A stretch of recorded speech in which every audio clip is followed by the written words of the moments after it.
നമസ്കാരം. 24+ ജനഹിതം 2025. ഇന്ന് നമ്മോടൊപ്പം ചേരുന്നത് BJP പള്ളിക്കത്തോട് പഞ്ചായത്ത് അധ്യക്ഷൻ ശ്രീ ദിബിനാണ്. അദ്ദേഹത്തിലേക്ക് കടക്കാം. കഴിഞ്ഞ 5 വർഷമായി ഭരിച്ചിരുന്ന പാർട്ടിയുടെ അധ്യക്ഷൻ എന്ന നിലയിൽ തിരഞ്ഞെടുപ്പ് അടുക്കുമ്പോൾ അവയോടുള്ള ഉത്തരവാദിത്തങ്ങളും അതുപോലെ തന്നെ ജനങ്ങളോടുള്ള കാഴ്ചപ്പാടും നമ്മളോട് പങ്കുവെക്കാമോ? നമസ്കാരം. കഴിഞ്ഞ 5 വർഷക്കാലം NDA ഭരണസമിതി മുന്നോട്ട് വെച്ച വികസന കാഴ്ചപ്പാടുകൾ മുൻനിർത്തിയാണ് ഞങ്ങൾ ഈ തിരഞ്ഞെടുപ്പിനെ നേരിടുന്നത്. ദേശീയ ജനാധിപത്യ സഖ്യ നേതൃത്വത്തിൽ പള്ളിക്കത്തോട് പഞ്ചായത്തിൽ അധികാരത്തിലെത്തുമ്പോൾ ഇവിടുത്തെ ജനങ്ങൾക്ക് വികസനം എന്ന സ്വപ്നം കാഴ്ചവെച്ചത് ഈ ദേശീയ ജനാധിപത്യ സഖ്യം ആണ് എന്ന കാര്യത്തിൽ യാതൊരു സംശയവുമില്ല. ഈ വരാൻ പോകുന്ന ത്രിതല പഞ്ചായത്ത് തിരഞ്ഞെടുപ്പിലും ഞങ്ങളുടെ സ്ഥാനാർത്ഥികളെ മുൻനിർത്തുന്നതും ഈ വികസന പ്രവർത്തനങ്ങൾ മുന്നിൽ കാണിച്ചുകൊണ്ട് തന്നെയാണ് ഞങ്ങൾ തിരഞ്ഞെടുപ്പിനെ നേരിടുന്നത്. അത് നമുക്കറിയാം. കഴിഞ്ഞ Pallikkathodu bus stand comfort station അടക്കം നവീകരിച്ചുകൊണ്ട്, അതുപോലെ നമ്മളുടെ MCFന്റെ പ്രവർത്തനം ആരംഭിച്ചു. അതുപോലെ ബഡ് സ്കൂളിന്റെ ഉദ്ഘാടനം ആരംഭിച്ച് അവിടെ ക്ലാസുകൾ ആരംഭിച്ചു. അതുപോലെ തന്നെ നമ്മുടെ ജൽജീവൻ പദ്ധതി ആരംഭിച്ച് ഏകദേശം 100% ജൽജീവൻ പദ്ധതി പൂർത്തീകരിച്ച പഞ്ചായത്താണ് നമ്മുടെ പള്ളിക്കത്തോട് ഗ്രാമപഞ്ചായത്ത് എന്ന കാര്യത്തിൽ ആർക്കും യാതൊരു സംശയവുമില്ല. അതുപോലെ നമ്മുടെ റോഡുകളുടെ വികസനം, അതുപോലെ തന്നെ PT ഉഷ MP പള്ളിക്കത്തോട് പഞ്ചായത്തിനെ ദത്തെടുത്തുകൊണ്ട് ഒട്ടേറെ വികസന പ്രവർത്തനങ്ങൾക്ക് പള്ളിക്കത്തോട് ഗ്രാമപഞ്ചായത്തിൽ ഓപ്പൺ ജിം, വയോജകർക്കുള്ള ജിം, അതുപോലെ ഭിന്നശേഷി വിഭാഗത്തിൽപ്പെട്ട കുട്ടികൾക്കുള്ള ഉപകരണങ്ങൾ, ഒട്ടനവധി കാര്യങ്ങൾ PT ഉഷ MPയുടെ നേതൃത്വത്തിൽ നടപ്പിലാക്കുവാൻ സാധിച്ചു. ഇത് മാത്രമല്ല, ഇനിയും PT ഉഷ MPയുടെ നേതൃത്വത്തിൽ ഒട്ടേറെ പ്രപ്പോസലുകൾക്ക് പള്ളിക്കത്തോട് പഞ്ചായത്തിലെ അരുവിക്കുഴി ടൂറിസം പദ്ധതി അടക്കം ഇങ്ങനെ ഒട്ടേറെ വികസന പ്രവർത്തനങ്ങൾക്കാണ് NDA ഭരണസമിതി മുന്നോട്ട് വെക്കുന്നത്.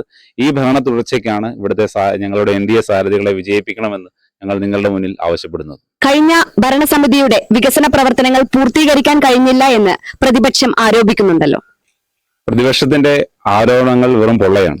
കാരണം നമുക്കറിയാം, നമ്മുടെ കാഞ്ഞിരപ്പള്ളി ഉൾപ്പെടുന്ന പള്ളിക്കത്തോട് പഞ്ചായത്തിൽ ഇവിടുത്തെ MLA ഡോക്ടർ N ജയരാജ് ഈ പള്ളിക്കത്തോട് പഞ്ചായത്തിൽ കഴിഞ്ഞ 3 ടൈമായിട്ട് MLA ആണ്. അദ്ദേഹം ഈ പള്ളിക്കത്തോട് പഞ്ചായത്തിൽ നടപ്പിലാക്കിയ ഒരു വികസന പദ്ധതികളെങ്കിലും തുറന്നു കാണിക്കുകയാണെങ്കിൽ ഇവിടുത്തെ ജനങ്ങളോട് ഞങ്ങൾ മറുപടി പറയാൻ തയ്യാറാണ്. അതുപോലെ തന്നെ MP 2 ടൈം നമ്മുടെ MP ആയിരിക്കുന്ന ആന്റോ ആന്റണി ഈ പള്ളിക്കത്തോട് പഞ്ചായത്തിൽ ഇന്ന് വരെ തിരിഞ്ഞു നോക്കുന്നില്ല എന്നുള്ള സത്യം ഇവിടുത്തെ ജനങ്ങൾക്കറിയാം. തിരഞ്ഞെടുപ്പ് എടുത്തപ്പോൾ, ഈ ത്രിതല പഞ്ചായത്ത് തിരഞ്ഞെടുത്തെടുത്തപ്പോൾ ഈ നാട്ടിലെ ജനങ്ങളെ പറ്റിക്കുവാൻ വേണ്ടി, അവരുടെ കണ്ണിൽ പൊടിയിടുവാൻ വേണ്ടി 1-2 കുടിവെള്ള പദ്ധതികൾ നടപ്പിലാക്കി നിന്നാൽ അതിന്റെ പൂർത്തീകരണത്തിന് ഒന്നും ഇവിടുത്തെ പ്രതിപക്ഷ പാർട്ടികൾ തയ്യാറാകുന്നില്ല. ഞങ്ങളുടെ സംസ്ഥാന അധ്യക്ഷന്റെ നിലപാട് തന്നെ വികസിത കേരളം എന്ന മുദ്രാവാക്യമാണ്. അതേ മുദ്രാവാക്യം വികസിത പള്ളിക്കത്തോട്, വളരുന്ന പള്ളിക്കത്തോട് എന്ന മുദ്രാവാക്യം ഉയർത്തിയാണ് ഞങ്ങൾ ഈ തെരഞ്ഞെടുപ്പിനെ നേരിടുന്നത്. പള്ളിക്കത്തോട് പഞ്ചായത്തിലെ ജനങ്ങൾക്ക് വികസന സ്വപ്നങ്ങൾ കാഴ്ചപ്പാട് കൊടുത്തത് ദേശീയ ജനാധിപത്യ സഖ്യത്തിന്റെ ഭരണസമിതി തന്നെയാണെന്ന കാര്യത്തിൽ യാതൊരു സംശയവുമില്ല. ഇനിയും ഞങ്ങൾക്കെതിരെ എത്തരത്തിലുള്ള ആരോപണങ്ങൾ ഉണ്ടായാലും അതിനൊന്നും ഞങ്ങൾ മൈൻഡ് ചെയ്യുന്നില്ല. ഈ നാട്ടിലെ ജനങ്ങളുടെ പൊതുവികസനമാണ് ഞങ്ങളുടെ ഏക ലക്ഷ്യം. അതിന് ഞങ്ങൾക്ക് യാതൊരു വിവേചനമോ വർണ്ണവിവേചനങ്ങളോ ഒന്നുമില്ല. എല്ലാ ജനങ്ങളിലും വികസനം എത്തിക്കുക എന്ന ഒറ്റ മന്ത്രം മാത്രമേ ഉള്ളൂ. അത് ഇവിടുത്തെ ജനങ്ങൾക്കറിയാം. അതുകൊണ്ട് വീണ്ടും NDA ഭരണത്തിലെത്തുമെന്ന കാര്യത്തിൽ യാതൊരു സംശയവും. കഴിഞ്ഞ 5 വർഷക്കാലം നടപ്പിലാക്കിയ പ്രധാന പദ്ധതികൾ എന്തൊക്കെയാണ്?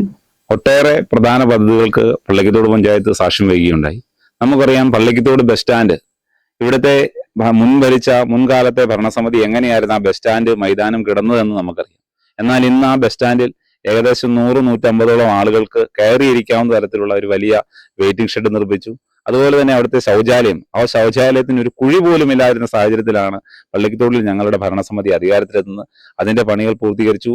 അതുപോലെ നമ്മുടെ ടേക്ക് എ ബ്രേക്ക് പദ്ധതിയുടെ പ്രകാരം വഴിയോര വിശ്രമ കേന്ദ്രം സ്ഥാപിച്ചു. ഇനിയും നമ്മൾ അതുപോലെ ഒട്ടേറെ വികസന പദ്ധതി നമ്മുടെ PT ഉഷ MPയുടെ നേതൃത്വത്തിൽ വഴിവിളക്കുകൾ സ്ഥാപിച്ചു. ബഹുമാനപ്പെട്ട കേന്ദ്രമന്ത്രി ശ്രീ ജോർജ് കുര്യൻ അവരുടെ നേതൃത്വത്തിൽ വഴിവിളക്കുകൾ, അതുപോലെ നമ്മളുടെ ജൽജീവൻ മിഷൻ പദ്ധതി 100% പൂർത്തിയാക്കിയ പഞ്ചായത്ത് പള്ളിക്കത്തോടാണ്. അങ്ങനെ അതുപോലെ ബഡ് സ്കൂള്, അതുപോലെ ഒറ്റ കാര്യങ്ങളോടെ വളരെ സങ്കടത്തോട് നിങ്ങളുടെ മുന്നിൽ പറയുകയാണ്, പള്ളിക്കത്തോടിന് പൊതു ശ്മശാനം, ക്രമറ്റോറിയം എന്ന പള്ളിക്കത്തോടിന്റെ വലിയ ഒരു സ്വപ്നമായിരുന്നു. ഈ സ്വപ്ന പദ്ധതിക്ക് തരംഗം വെച്ചത് ഇവിടുത്തെ LDFന്റെയും UDFന്റെയും നേതാക്കളാണ്. ഈ പദ്ധതിക്ക് പള്ളിക്കത്തോട് പഞ്ചായത്ത് സ്വന്തമായി 26 സെന്റ് സ്ഥലം വാങ്ങിച്ചു. പക്ഷെ ആ പദ്ധതിയെ നശിപ്പിച്ചു കളഞ്ഞതും ഇവിടുത്തെ LDFന്റെയും UDFന്റെയും അവിശുദ്ധ കൂട്ടുകെട്ടിന്റെ ഫലമാണ് എന്ന കാര്യത്തിൽ യാതൊരു സംശയമില്ല.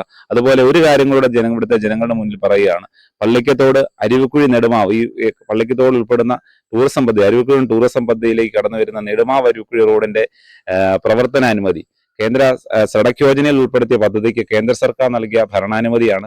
എന്നാൽ സംസ്ഥാന സർക്കാരിന്റെ 38 ലക്ഷം രൂപയുടെ ഭരണാനുമതി തരാത്തതുകൊണ്ട് ആ പദ്ധതിയും മുടങ്ങി കിടക്കുകയാണ്. ഇങ്ങനെ ഇവിടുത്തെ ജനങ്ങളെ കളിയാക്കുന്ന രീതിയിലുള്ള സമീപനമാണ് ഇവിടുത്തെ LDFന്റെയും UDFന്റെയും ആളുകൾ നടപ്പിലാക്കുന്നത്.